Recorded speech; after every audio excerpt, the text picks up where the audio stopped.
Hello everyone, today we will talk about how to fix or how to solve the problem of update on Pinterest. We click on settings. In this page you can click on apps, default apps, app settings. On above you can search about Pinterest app and you will click.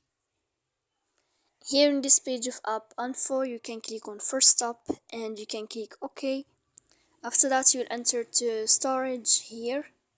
Then you can click clear cache. Don't click clear data because that can cause you errors or can delete your account. If it's not working with you, you can go to Play Store.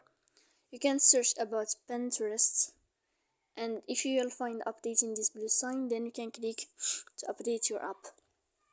So please don't forget to support us by like and subscribe. See you next time in another video, and thank you for your attention.